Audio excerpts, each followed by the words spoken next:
উত্তরের হিমেল হাওয়া জানান দিচ্ছে শীতের আগমনী বার্তা। কুয়াশার চাদর আর ঘাসের উপর শিশির বিন্দুতে প্রকৃতি সাজছে নতুন সাজে। হাড় কাঁপানো শীতের পদধ্বনি ছড়িয়ে পড়ছে জনপদ থেকে জনপদে। তাই শীতের আগমনকে ঘিরে ব্যস্ত সময় পার করছেন রায়গঞ্জের বিভিন্ন হাটবাজারের লেপ্তসুক ব্যবসায়ীরা। ভোর থেকে রাত পর্যন্ত কর্মচাঞ্চল্য বিরাজ করছে দোকানগুলোতে। লেপ্তশোকের দোকানিরা সাজিয়েছেন হরেক রকমের কাপড় এবং তুলার পসরা। ধনুকাররা মনের সুখে তুলা ধোনা আর লেপ্তশোক সেলাইয়ের কাজে আছেন মগ্ন। সরজমিনে এমন চিত্র দেখা গেছে সিরাজগঞ্জ হাটবাজারগুলোতে। ব্যবসায়ীরা জানান, শীতের আয় দিয়েই সারা বছরের সংসার খরচ, কর্মচারীর বেতন, দোকান ভাড়া সহ যাবতীয় খরচ মেটাতে হয়।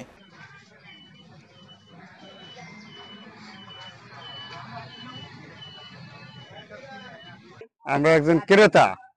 গত বছর যে নাম আমরা 16-17 দিয়ে কিনি, সেই নাম হচ্ছে এখন 2200 টাকা। তাতে আমাদের অর্থের দিকে খুব ঘাটতি পড়েছে।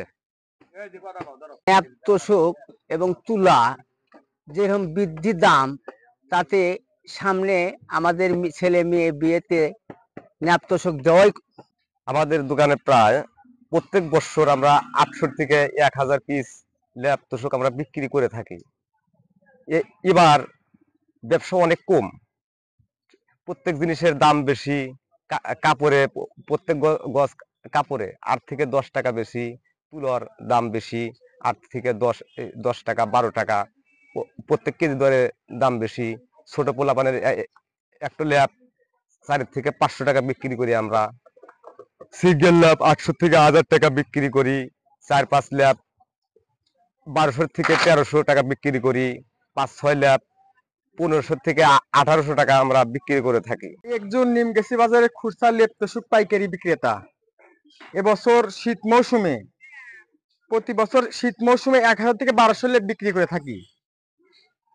এবছর লেপ তোষক বিক্রেতার বড় বড় 1800 থেকে 1500 টাকা পর্যন্ত, আর সিঙ্গেল 1000 থেকে 1200 টাকা পর্যন্ত। শিশুদের গুলো 700 থেকে 800 টাকা পর্যন্ত।